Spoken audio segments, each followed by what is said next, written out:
Près d'un agriculteur sur deux devrait prendre sa retraite d'ici 5 ans. Qui récupérera les exploitations, les fermes de ces retraités? Leurs enfants ne sont pas toujours candidats et les jeunes, plus généralement, se détournent d'une activité extrêmement prenante et difficile. Voyez ce reportage de Laurence de Scherf et Baptiste Lègle. Partir à la retraite, pas facile pour certains agriculteurs. Quand les enfants ne prennent pas la relève, les fermes ne trouvent pas toujours d'acquéreurs. À 63 ans, Patrice Rassa est retraité, mais il ne quittera pas sa ferme de Haute-Loire. Cet agriculteur, installé ici avec son épouse depuis 30 ans, a abandonné l'idée de transmettre son exploitation faute de repreneur. Ici, la partie stockage de foin. Et puis là, la partie étable où il y avait 30 vaches laitières qui est vide aujourd'hui. Car aucun de ses 4 enfants n'a souhaité reprendre la ferme. Alors il espérait pouvoir la vendre, 150 000 € pour les bâtiments, sans compter ses 15 hectares de terre, afin de se constituer un capital retraite. C'est quand même l'investissement de notre vie. On part à la retraite avec des retraites assez dérisoires. Et l'idée, c'est quand même de réaliser un certain capital. Pour le capital terre, pas de souci, il a déjà cédé une partie. Tout ce que derrière les arbres, là, ça fait partie des terrains qu'on a cédés aux voisins. Mais sans la ferme, c'est une transmission ratée pour son épouse. 4 ans de recherche, 2 stages de plusieurs mois sur la ferme avec de jeunes couples, rien n'a abouti. Pour elle, les jeunes renoncent parfois face à la charge du métier d'agriculteur.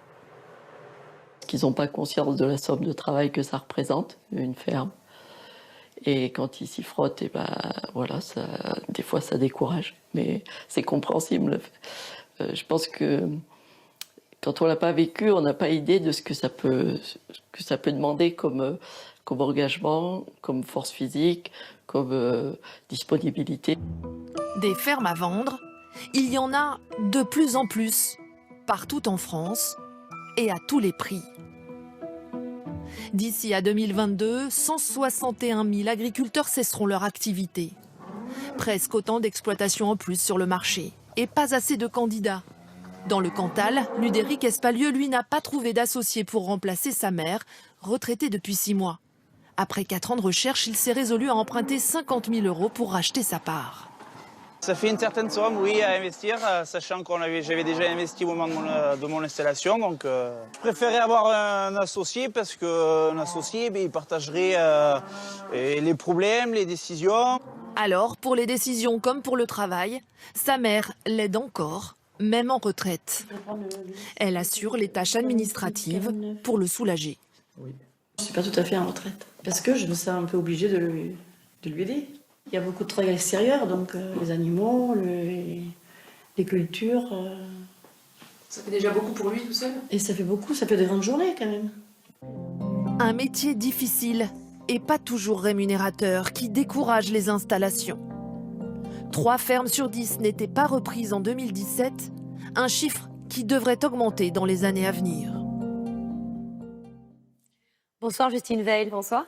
Alors cette difficulté dans la transmission des exploitations est d'autant plus inquiétante que notre agriculture décline.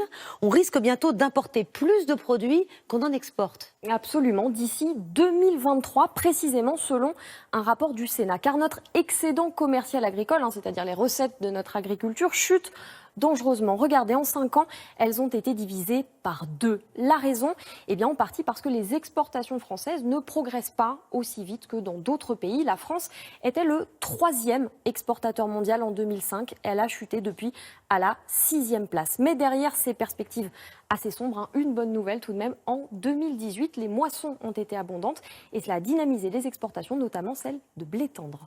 Et dans le même temps, nous importons de plus en plus de denrées. C'est vrai, les sénateurs estiment que près d'un fruit ou légume sur 2 consommés en France est importé, tout comme 25% de la viande de porc ou encore 34% de la volaille. La volaille, c'était 13% en 2000. Au global, la France importerait autour de 20% de son alimentation. Problème, selon les sénateurs, un quart de ces importations ne respecteraient pas les normes sanitaires minimales requises en France, notamment sur les pesticides. Ce serait le cas du thé de Chine, des piments qui viennent de République dominicaine ou encore des pistaches des États-Unis. Merci Justine. L'actualité à l'étranger.